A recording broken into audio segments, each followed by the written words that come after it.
Bon, bah, on est parti. Alors, bonjour à tous. Je crois que j'ai dit bonjour à tout le monde. Non, j'ai vu quelqu'un que je n'avais pas dit bonjour. Bon, je m'excuse à ceux que j'ai pas dit bonjour. Donc, bonjour. Aujourd'hui, petit sujet, Safe 101. Alors, j'avais envie de mettre Safe 99 tellement qu'on va vite survoler beaucoup de choses. Hop, faut que je revienne ici. Voilà. Bon, de manière très classique, j'ai fait un agenda. Pourquoi Safe? On va parler des rôles, les différents backlogs, des cadences, la qualité. Et à la fin, vous aurez le droit de vous réveiller, de me faire des remarques, des huées, des questions, quoi que ce soit. N'hésitez pas, hein, on va faire ça interactif. Alors, pourquoi est-ce que Safe, ça existe? Donc Safe, d'ailleurs, ça veut dire Scale Agile Framework. Et je ne sais pas ce que le E veut dire. C'est à chaque fois que tu cherches sur Internet, il t'explique le S, le A, le F, mais jamais le E. Donc, partons du principe que le E est juste là pour la blague. Alors, pourquoi est-ce que Safe existe? Pourquoi est-ce que Safe a été créé? D'ailleurs, je n'ai pas demandé. Est-ce que tout le monde est correct avec Scrum? Ouais. Est-ce qu'il y en a qui ne savent pas du tout ce que c'est Scrum? Ok, on va dire oui. C'est bon. Ok. Est-ce qu'il y a des experts de Safe? Savoir si je vais me faire allumer. Non plus. D'accord. Ok. Parfait. Moment idéal. Vous savez ce que c'est Scrum et personne ne sait ce que c'est Safe. Parfait. Alors, Safe, c'est quoi? En fait, ça vient d'une problématique qu'ont les très grosses compagnies. Évidemment, GoLogic ne va pas mettre en place Safe. Je ne comprendrai pas pourquoi. Ça vient d'une problématique qui est comment est-ce que je gère lorsque j'ai plein d'équipes Scrum qui s'autogèrent et que moi, en tant que compagnie, j'ai un ou des gros produits qui nécessitent que plein d'équipes Scrum travaillent ensemble. Donc Safe, ça vient d'une première problématique qui est j'ai plein d'équipes Scrum, plus ou moins folles, et j'en ai une multitude, et le problème, c'est qu'elles ont des interactions entre elles, donc elles ne sont pas sur un produit unique, elles ont des interactions entre elles, et j'ai besoin de faire en sorte que ça se synchronise à peu près pour pouvoir être capable d'avancer. On va voir à peu près comment, puis on va revenir après dessus. La deuxième problématique, c'est une problématique pognon, argent. Pourquoi? Alors, si vous travaillez chez plein de compagnies, ils allouent des budgets par projet par année. Et ces budgets sont, dépendant des compagnies, mais globalement dans les gros groupes, sont souvent débattus en début d'année, janvier, février, voire mars, et ils sont alloués pour l'année, pour le projet. Donc, les équipes qui sont derrière, qui doivent travailler sur ces projets, ils ne savent pas si les projets sont financés, donc ils ne savent pas s'ils doivent travailler dessus. Donc, tu te retrouves avec des équipes qui livrent toutes les 2 semaines ou tous les 3 semaines suivant le rythme de Scrum, mais avec des projets financés à l'année sur des périodes beaucoup plus longues avec parfois des trous. Donc tu te retrouves dans une problématique de synchronisation de budget qui, pour le commun des mortels, peut paraître complètement étrange parce que tu te dis, mon salaire, il est payé. Et là, Sieng te dirait, oui, mon bon ami, mais ton salaire, c'est pas la même ligne comptable que le projet. Voilà. Je laisserai Sieng faire un lunch and learn sur le financement des projets. J'adore mettre les autres dans le trouble. Et enfin, dernier point, puis il fallait évidemment que je mette une image de Star Wars, sinon ça correspondait pas vraiment à une présentation de Julien.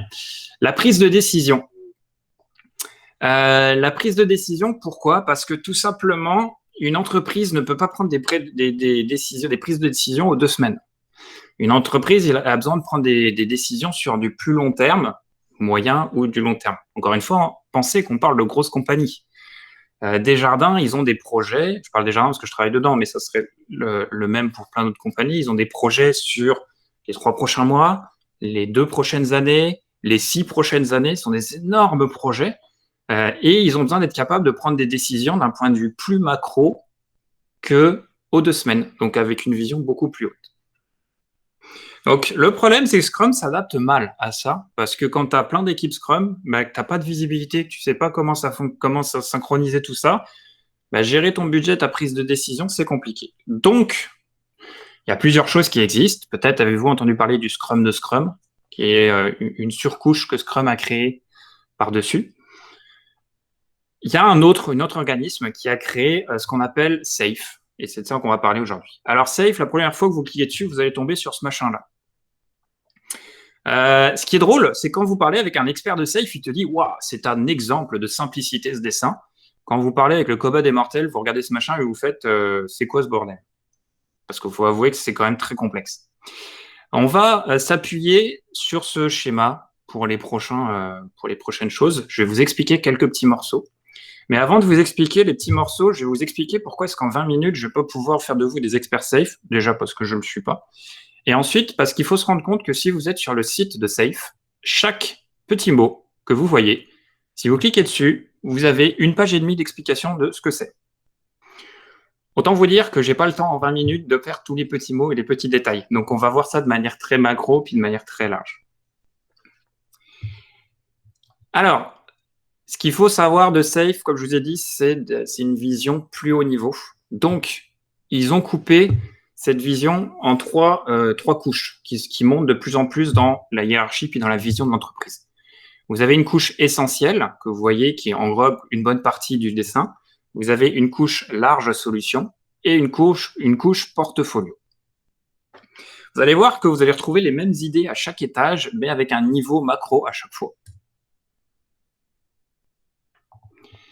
Alors, on va commencer par un petit peu les personnes, les rôles, parce que finalement, Safe, c'est une espèce d'énorme Scrum.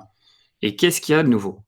Alors, du niveau essentiel, bonne nouvelle, vous allez retrouver un truc qui vous parle normalement, qui est l'Agile Team. Alors, l'Agile Team, pour ceux qui ne connaissent pas Scrum, en fait, c'est une équipe Scrum classique ou une équipe Agile classique, c'est-à-dire vous avez les développeurs. Vous voyez ma souris quand je bouge ou pas? Ok. Vous avez les développeurs, vous avez le Product Owner et vous avez le Scrum Master. Ça, normalement, c'est des rôles qui sont assez connus, puis c'est ce que c'est une équipe Scrum bien basique. Par-dessus, vous avez une couche de 3 personnes qui vont avoir un petit peu le même type de rôle, vous allez voir, que ce qui est en dessous, sauf que ces personnes-là vont avoir à charge plusieurs équipes Scrum en dessous. Donc le RTE, c'est le Release Train Expert, si je ne me trompe pas. C'est la personne qui va être en charge, un petit peu comme le Scrum Master, mais à un niveau au-dessus, de s'assurer que tout le monde travaille dans le bon sens, dans la bonne direction, avec les bons objectifs, et de mettre en relation les personnes. Voyez le RTE comme un espèce de Scrum Master powerful. C'est-à-dire qu'il ne va pas aux problématiques de l'équipe, il va aux problématiques des équipes. Et il va mettre en relation des gens de business qui sont encore plus haut niveau, et il va essayer de synchroniser tout ça. Un peu comme le fait un Scrum Master, mais à plus haut niveau. Product Management, le Product Management, c'est l'équivalent du Product Owner, mais à plus haut niveau. C'est-à-dire que le Product Owner, lui, il est en charge dans l'équipe Scrum d'avoir des tâches qu'il va ordonner dans le backlog et qui va mettre la priorité sur quoi il faut travailler en premier. Bon, ben, le Product Manager, lui, il a un niveau au-dessus. Ce n'est pas des tâches de niveau de l'équipe, c'est des tâches plus grosses, des fonctionnalités qu'il va avoir, qui va devoir ordonner et que les équipes vont prendre pour après se les séparer. Donc, c'est un product owner, mais à un niveau encore au-dessus. On va voir après, je vous ferai un exemple pour bien que vous compreniez. Et le système architecte ou le système engineer, c'est en fait la personne qui est en charge de s'assurer que d'un point de vue architectural, tout fonctionne.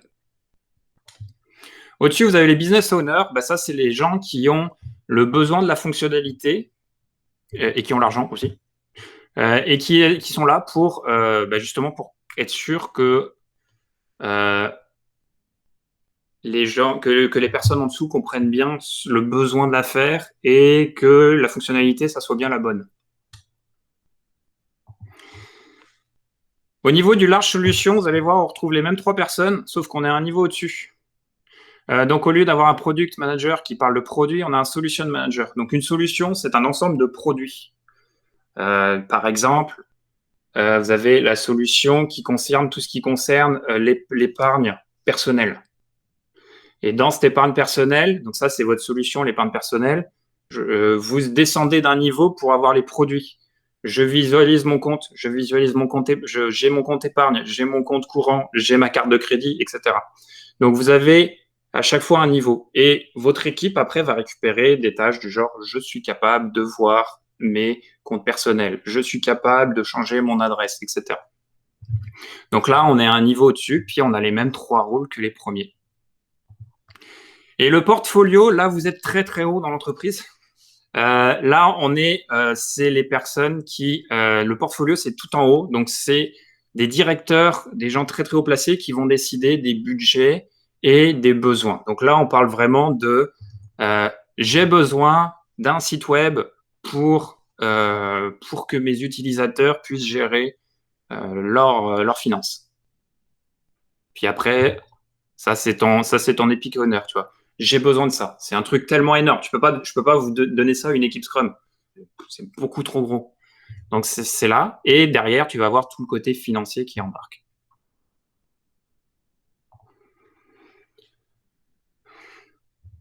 On va revenir à notre dessin. Vous voyez, j'ai juste pris des captures d'écran de ce qui se passait sur le côté. Et là, on va se concentrer sur un petit peu très rapidement sur les backlogs. Parce que, comme je vous ai dit, Safe, c'est un gros Scrum. Il faut les voir comme un gros Scrum. Bon, s'il y avait un expert Safe, il m'arracherait sûrement quelques dents parce qu'ils aiment pas qu'on l'explique comme ça. Mais voyez ça comme comme une énorme machine Scrum. Et elle fonctionne avec le principe des backlogs. Donc, le backlog que vous connaissez, que tout le monde connaît, parce que c'est là-dessus que les équipes de dev travaillent, c'est le team backlog. Donc, c'est celui qui est ordonné par le product owner, c'est celui où vous avez les tâches un peu petites que vous pouvez faire, celui dans lequel vous allez faire vos grooming pour voir est-ce que c'est compliqué à faire, est-ce qu'il y a du temps, etc. Qui est-ce qui est prioritaire. Donc ça, c'est le team backlog, c'est celui que vous connaissez. Juste au-dessus, on a le programme backlog et le solution backlog. Vous voyez qu'il y en a un qui est dans la partie large solution, il y en a un qui est dans le essentiel. Là, comme je disais, c'est des backlogs, mais avec des tâches plus importantes. Donc, si dans votre team backlog, vous aviez normalement une tâche typiquement, je suis capable, en tant qu'utilisateur, je suis capable d'afficher les dépenses de ma carte de crédit. Bon, ça, c'est ce que vous avez dans le team backlog. Dans le programme backlog, vous allez avoir un truc un peu plus macro qui va être je suis capable de faire des opérations avec ma carte de crédit. Donc, visualiser, faire des dépenses, etc. Donc, quelque chose d'un peu plus macro. Dans le solution backlog, c'est je suis capable de gérer ma carte de crédit. Donc, encore au-dessus, avec ce gros morceau qui va être découpé en différentes tâches. L'idée, c'est d'avoir des choses de plus en plus macro pour que quand on va monter tout en haut, ça devienne un truc tellement immense que ça parle à des directeurs parce qu'on est dans de la stratégie à long terme. Mais c'est énormément trop gros. C'est pas français, ça. C'est bien trop gros pour donner ça à un développeur pour qu'il travaille dessus. Donc, il y a plein de découpages qui vont venir derrière. Le portfolio backlog, donc là, on est vraiment sur tout en haut, on est sur des prises de décision. C'est un truc que on verra peut-être un jour, mais moi, je ne pense pas voir un jour un portfolio backlog. C'est vraiment des gros projets. Je fais une migration de son système de ticketing. Ça, c'est un portfolio. Tu vois, c'est mon projet, je fais une migration. Derrière, il y a tout plein de choses qui rentrent en jeu, plein de choses à redévelopper, plein de choses à migrer, etc. Mais le portfolio, c'est ça. J'alloue un budget de 10 millions de dollars. Voilà, on est sur des budgets puis des projets qui sont énormes et qui vont être gérés par des epic owners, des architectes, bref, des grosses solutions.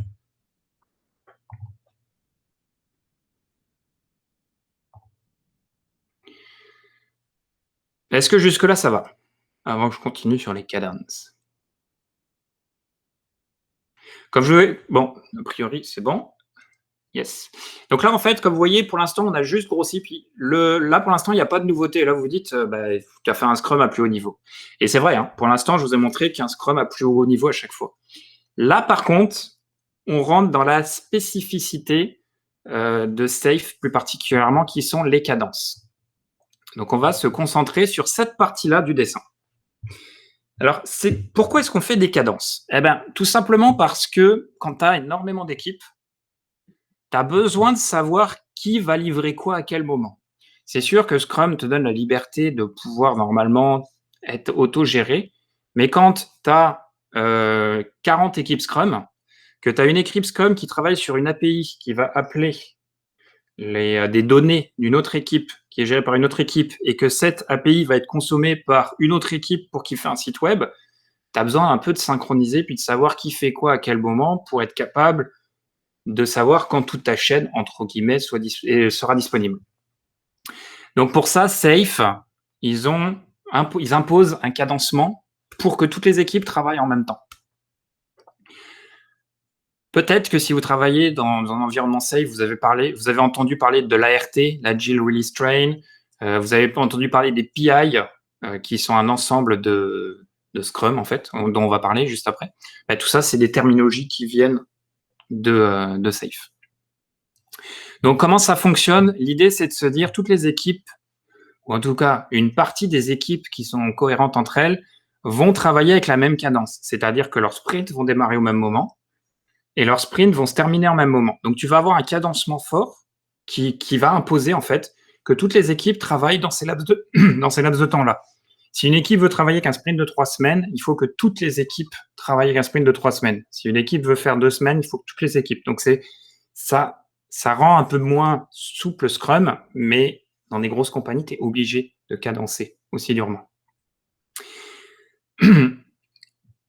Safe, comme je vous ai dit, ça permet d'avoir des objectifs à moyen long terme. Donc, on ne va pas parler en termes de sprint. Il y a des sprints parce qu'on est au niveau équipe, mais quand on monte d'un niveau, vous voyez, il y a, vous avez des espèces de grandes barres blanches là, ce qu'on appelle des PI planning. Alors, PI planning, c'est parce que c'est le début, mais un ensemble s'appelle un PI. C'est quoi un PI? En fait, c'est un ensemble de 3 ou 4 sprints, dépendant de comment est-ce que vous implémentez Safe. Habituellement, c'est 4. Et l'idée derrière ça, c'est de se dire, en tant que personne qui a besoin de fonctionnalités, vu que je suis un petit peu plus haut niveau, quand je suis très bas niveau, très proche des équipes de développement, savoir ce qui arrive dans 2 semaines, ça m'intéresse. Par contre, quand tu es un petit peu plus haut dans la hiérarchie, dans la gestion de projet, tu veux pas savoir ce qui arrive dans 2 semaines, tu as besoin de savoir ce qui arrive dans les prochains mois. Donc là, en fait, le PI te donne un ensemble de sprints et l'équipe de développement va s'engager pour les 4 prochains sprints à te livrer des fonctionnalités. Donc toi, tu sais, quand tu es un peu plus haut, tu sais, OK, d'ici 3 mois, c'est ça, ces priorités de l'équipe, elle va travailler là-dessus, et dans 3 mois, je vais avoir ça de disponible, ces fonctionnalités de disponibles, et donc je vais pouvoir me projeter dans 3 mois pour continuer à avancer, parce que j'ai besoin de voir un peu plus loin, moi, parce que je suis plus haut niveau dans la compagnie. Alors comment ça marche? Eh bien, tu vas avoir au début de cycle de 3 sprints, ce qu'on appelle un PI planning, donc dans lesquels c'est comme dans Scrum en plus gros. Donc en fait, c'est juste que tu vas te donner des objectifs, ce que tu n'as pas dans Scrum. Tu te donnes des objectifs pour dans 3 mois. Je vais te livrer ça. Je vais être capable de te livrer ça et je vais être capable de te livrer ça. C'est ça mes objectifs dans 3 mois. Qu'est-ce que je fais dans 3 mois, dans 2 mois, ça dépend des sprints. Qu'est-ce que je fais? Comment je te les livre à chaque sprint? Ça te regarde pas parce qu'on va en discuter plus bas niveau. Mais dans 3 mois, toi, en tant qu'utilisateur plus haut niveau, tu sais que tu vas avoir ces objectifs-là. Ça permet aussi de tempérer les ardeurs de vos consommateurs, de vos clients. Quand vous avez plein de gens qui demandent à une seule équipe de faire plein de trucs, tu peux leur dire, non, stop. Dans les 3 prochains mois, c'est ça. Dans 3 mois, on sera dispo, puis on pourra vous donner. Tu vois, ça évite que tu aies quelqu'un qui te poque à chaque scrum. Donc, un ART, donc un Agile Release Train, c'est un ensemble d'équipes Scrum qui vont fonctionner ensemble comme un train et qui, tous les 3 mois, vont tous ensemble livrer des gros incréments, des grosses fonctionnalités qui sont utiles. Pas seulement un incrément comme tu as dans Scrum, mais vraiment une fonctionnalité terminée. Tu peux avoir plusieurs Agile Release Trains, c'est-à-dire que tu synchronises pas forcément toutes tes Scrum toutes tes équipes Scrum, mais par exemple Desjardins a plusieurs ART. Mais grosso modo, dis-toi que c'est un ensemble d'équipes qui vont travailler avec la même cadence. Et au-dessus, tu vas avoir le Solution Train. Donc ça, on remonte d'un niveau, c'est plusieurs Agile Release Trains qui vont former une solution. J'ai besoin d'un site web. D'accord. Dans le site web, j'ai besoin de gérer la carte de crédit, de gérer la carte débit et de gérer les actions en bourse au pif. Donc, un Agile Release Train, ça va être un des Agile Release Train va se concentrer sur la gestion de la carte de crédit. Un autre Agile Release Train, c'est la carte de débit. Et un autre Agile Release Train, ça va être les actions en bourse. Donc là, tu as plein d'équipes qui vont travailler sur ces petites portions, mais en tant que solution de train, dans ta solution de train, tu vas synchroniser tes autres trains en dessous, tu vois ça comme un plus gros train, pour t'assurer que tout ça est synchronisé, tout ça a une vue plus haut niveau, tu vas avoir toutes tes fonctionnalités de je peux avoir mon site web avec ma partie gestion disponible. Et au-dessus, tu n'as plus de train, tu as ce qu'on appelle des value streams, c'est-à-dire que là, tu as les gros projets qui sont l'un au-dessus de l'autre et que tu vois avancer dans une espèce de tableau de Gantt, si vous voulez, pour ceux qui connaissent. En fait, tu as des gros projets, puis tu as des niveaux d'avancement sur ces gros projets. Là, on est vraiment à très haut niveau. On est sur de la gestion de chiffres, de tableurs Excel et de Power BI. Donc voilà, c'est très cadencé. Alors, pourquoi est-ce que ça peut fonctionner, ce truc-là? Ça fonctionne à condition que la qualité soit mise en place. Et un peu comme tout ce qui sort actuellement comme nouvelle méthode. Safe n'est pas nouveau, hein. On est à la version 5.0, ça fait quand même quelques années. Mais un peu comme tout ce qui sort ces dernières années, c'est la qualité en premier. Alors pourquoi est-ce que la qualité fonctionne? Parce que si tu livres des trucs qui marchent pas ou qui sont pas monitorés, forcément ton train il déraille. Parce que si à chaque fois tu dois revenir en arrière pour corriger des trucs, c'est compliqué. Donc en fait, il y a plein de points, je vous en ai montré quelques-uns. Il y a plein de points dans Safe qui vont forcer la qualité. Et nous, en tant qu'experts DevOps, en tant que gens dans le DevOps, c'est là où on intervient souvent. C'est dans tous ces points de qualité. Alors, je vais commencer par la droite, histoire de faire original. Vous avez à droite les métriques. Les métriques, sûrement le point le plus important que je connaisse ces dernières années, parce que sûrement le point le plus ignoré de toutes les équipes et les entreprises que j'ai vues. Alors, quand je parle de métriques ici, je vais vous parler de est-ce que je livre, ce que je livre, ça fonctionne? Combien de temps je mets à livrer? Est-ce que ce que je livre, ça a des soucis? Donc, par exemple, les métriques sonars rentrent là-dedans. Est-ce que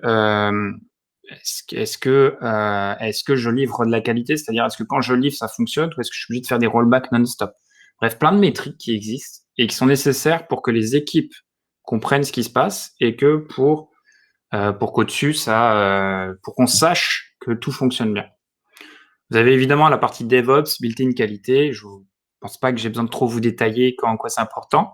Le PI objectif est important en termes de qualité parce que ça permet, au-delà de seulement aux équipes donner de la qualité, c'est aussi de connaître la vélocité, c'est-à-dire la rapidité avec laquelle l'équipe travaille, la capacité technique que les équipes sont capables de travailler.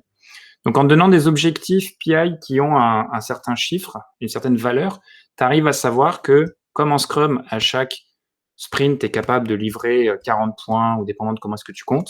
Là, c'est pareil, mais à un plus haut niveau, tu sais que tu es capable de livrer 16, 17 points. Et donc, tu as une espèce de vision de qualité qui te permet de savoir, de te projeter plus loin. Et évidemment, je vous ai encodé ici une démo pour montrer que ça fonctionne, pour montrer que c'est bien ce que vous avez livré, etc.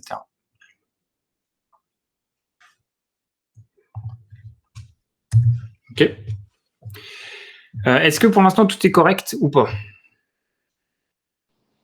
J'avais une question par rapport aux livraisons. Tu sais, quand tu disais, on a un time frame de 3 mois, puis là, tu as dit, les livraisons, on va pas s'occuper de comment c'est livré. Ça veut pas dire que toutes les livraisons sont comme livrées à la fin du 3 mois. Ça peut être livré en continu, c'est ça? Absolument, absolument. En fait, il faut que tu vois comme ton objectif de PI pourrait être je suis capable de. Tu as une équipe qui a pour objectif de PI je suis capable de livrer je suis capable de faire de gérer mes informations de ma carte de crédit. On va changer un peu d'exemple. Voilà. Imaginons que je sois un fournisseur de services Internet de type 3 lettres et que je veux m'assurer que mes clients soient capables de faire des backups qui ne sont pas dans un data center qui risque de brûler. Cas purement hypothétique, évidemment. À ce moment-là, au niveau du portfolio, tu aurais je veux être capable de gérer je veux que mes clients soient capables de gérer les backups, les systèmes de sauvegarde. Au niveau de ta large solution, tu aurais je veux que mes clients soient capables de paramétrer leur sauvegarde de manière à s'assurer que tout soit correct. Et tu descends d'un niveau, puis tu arrives au niveau essentiel, puis au niveau de tes PI objectifs, tu pourrais avoir tu pourrais avoir une équipe qui a pris en charge. En tant que client, je suis capable de gérer la position géographique de mes sauvegardes, de manière à éviter qu'elles soient tous à Strasbourg, par exemple. Et donc, à ce moment-là, tu t'engages dans 3 mois à avoir livré le fait de créer une sauvegarde, le fait de déplacer une sauvegarde, le fait de renommer une sauvegarde, le fait de tout ce qui en fait contient la gestion de la sauvegarde, entre guillemets. Donc, tu vas livrer tous ces petits incréments à la fin de ton sprint ou en milieu de ton sprint, dépendant de comment tu as configuré tes pipelines. Tu vois, tu peux même livrer des bouts en plein milieu qui sont pas finis. Ça, ce qui se passe dans le 3 mois, il n'y a pas de souci. C'est juste que tu t'engages en tant qu'équipe que dans 3 mois, tu as livré, ta dernière livraison permet à toute la fonctionnalité de marcher, d'avoir les fonctionnalités nécessaires. Donc, tu peux livrer en continu, il n'y a pas de souci. Ça ne va pas à l'encontre de la livraison continue, du déploiement continu ou quoi que ce soit. Okay. On est plus sur de l'organisationnel, si tu veux. Ok. Merci, Julien. Pas de souci. Est-ce qu'il y aura une autre question? Ouais, moi j'en ai une. Quel niveau de maturité est-ce qu'il faut au niveau Scrum pour implémenter ce genre de technique? J'imagine que si tu n'es pas à l'aise avec Scrum, c'est pas la peine d'aller plus loin. C'est assez indépendant les deux, je te dirais. Parce qu'en fait, la surcouche que tu mets par-dessus est principalement par-dessus tes équipes Scrum. Dans un monde idéal, je te dirais qu'il te faut une bonne maturité de Scrum. Dans un monde réel, tu as très peu d'équipes qui ont une grosse maturité de Scrum. Ce qui compte, c'est que tes équipes aient un minimum de maturité pour être à peu près organisées avec un backlog. Ils savent gérer un backlog. Ils ont des sprints. Ils savent ce que c'est un sprint. Ils savent ce que c'est les différentes réunions. Et ils arrivent à peu près, et ils ont une livraison au moins, ils arrivent à faire quelques livraisons, tu vois. Donc, une maturité quand même relativement basse. Tu vois, on ne va pas chercher trop loin encore au niveau du Scrum. Parce que c'est sûr que tu viens rajouter des backlogs au-dessus, tu viens rajouter des personnes qui viennent s'appuyer sur des rôles de Scrum. Donc, tu as quand même besoin d'avoir une équipe qui connaît les bases. Mais principalement, je te dirais que c'est une couche qui vient vraiment par-dessus. Donc, tu n'as pas besoin d'avoir des équipes forcément expertes en Scrum. C'est sûr que ça marchera mieux. Plus tes équipes vont être à l'aise avec le Scrum, plus elles vont être à l'aise avec le Safe. Mais ça ne doit pas être un bloqueur pour dire je fais du Safe ou pas. Ok. Et une question par rapport à la mise en place de ce genre d'architecture. Ouais.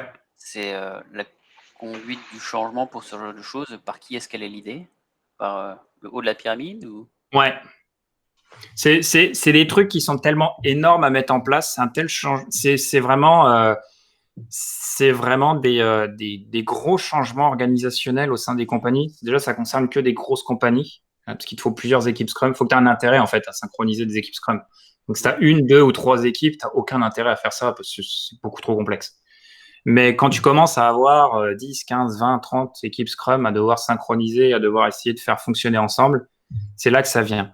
Et souvent, la manière dont ça arrive dans les compagnies, ça va être au niveau, ça va être un projet niveau portfolio, enfin l'équivalent, parce que c'est pas encore en place à ce moment-là, mais ça va être à ce niveau-là. C'est-à-dire un gros projet, c'est un choix de la direction de dire, il faut qu'on soit capable de gérer ça. Puis souvent, ils ont fait des comparaisons, puis ils décident, on va partir sur une structure safe. Donc là, ils vont recruter des consultants qui sont experts en safe. Ils vont recruter plusieurs personnes qui sont là pour mettre en place la structure, pour former les gens. Il y a plusieurs formations à avoir parce que c'est des nouveaux rôles, des nouvelles fonctionnalités. Puis des fois, tu te retrouves avec des noms qui existent déjà, donc il faut les renommer. Donc c'est quelque chose, c'est vraiment une décision qui part vraiment du haut de la pyramide parce que si tu n'as pas cette décision de la direction, ça ne marchera pas. L'impact sur tes équipes Scrum, elle est pas gigantesque. Je veux dire, tu as un PI, il faut juste qu'ils comprennent le principe du PI. Mais à part ça, c'est pas si important que ça pour une équipe Scrum. C'est vraiment entre l'équipe Scrum et la direction que là, le changement se fait vraiment. Ok. Après, ça reste de la gestion de projet, donc c'est super rébarbatif, il ne faut pas se le cacher. C'est beaucoup de gestion, beaucoup de réunions, beaucoup de formation, beaucoup de synchronisation. Ça donne une sorte de visibilité quand même à plus ou moins long terme sur toutes les équipes, ce qui est la partie la plus compliquée à gérer. Exactement. Toc, toc, toc. Est-ce qu'il y a des questions dans le chat? Non. Pas des questions dans le chat. Est-ce qu'il y a quelqu'un d'autre qui a une question ou une remarque? C'est pas la présentation la plus rigolote que j'ai fait, hein, je vous le reconnais. Quand je l'ai préparé, j'ai fait waouh. Il y a des plus simples. Non, mais c'est bon, ça nous prépare à gérer les équipes d'écologique dans 5 ans. Là. Et oublie ça. Avec le rythme de recrutement qu'on a, ouais, carrément. Hein. Ben oui. La vue long terme. Merci beaucoup pour la présentation. Avec plaisir. Ouais, effectivement, Julien, t'es pas allé safe. Et voilà, le coffre-fort a craqué. Ça y est, c'est reparti. Allez-y, les gars. C'est le moment. Mais ouais. Est-ce que c'est un peu plus clair de ce que c'est safe pour vous qui étiez novices? Pour moi, oui. Je connaissais pas. Hein. Donc, ça donne une idée. Après, en vrai, ce que c'est autre chose. Mais... Là, en vrai, ce que c'est, regarde, là, c'est le site. Là, c'est le site. Vous voyez le site Ouais. Comme je vous disais, à chaque fois que tu cliques sur quelque chose, tu as une page explicative de ce que c'est. Donc là, ce que je viens de te dérouler, là, c'est juste le portfolio Vision. Et en fait, tu peux cliquer sur chaque truc sur le site et à chaque fois, tu te retrouves avec un descriptif. Donc, c'est sûr qu'en 20 minutes, j'ai essayé de résumer au mieux. Mais même moi, je me suis perdu en préparant le truc, je me suis perdu dedans. Je trouve ça relativement complexe. Ça reste une méthodologie à appliquer aux besoins. Ouais, non, mais c'est pour ça que ça s'adresse qu'à des gros groupes, hein, parce que ce que je disais, un Go logique qui s'embarque dans Safe.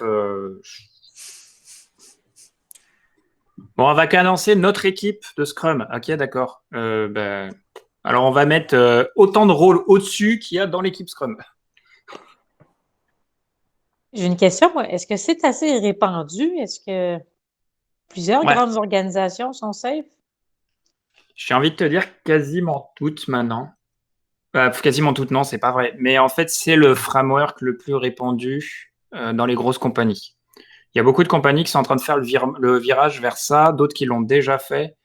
Ce qui plaît le plus avec ce qui plaît aux compagnies habituellement, en tout cas de ce que j'ai lu, c'est cette possibilité de continuer à gérer les projets comme ils font depuis 30 ans, c'est-à-dire avec un budget annuel, etc. Ce qui n'est pas totalement l'idéal, on ne va pas se le cacher. Et ça leur permet aussi d'avoir de la visibilité parce que la difficulté qu'ont les grosses compagnies avec l'agilité, c'est qu'ils voient, les directeurs ne comprennent rien au-dessus. Quand tu montes tout en haut, ils ne comprennent pas ce que c'est. Et 2, c'est super compliqué d'expliquer à un directeur, j'ai quoi dans 3 mois? Je sais pas. Il n'aime pas entendre ça. Tu vois, c'est là au moins avec ça, il comprend le principe parce qu'un train c'est facile à comprendre. Puis il sait que tous les 3 mois il se passe des trucs et ça lui permet d'avoir une vision plus loin que juste aux 2 semaines. Donc en termes de compagnie, il y a quand même beaucoup de compagnies qui sont en train. Ça le vend en poupe. Hein. C'est le truc qui marche bien. Merci. C'est aussi des formations qui coûtent affreusement cher. Ça doit. Ouais. Non, j'ai regardé ça. Tu sens que quand tu as ces certifications-là un peu plus haut, là, tu vas chez ton client en costume complet avec la cravate parce que il faut avoir le standing, quoi.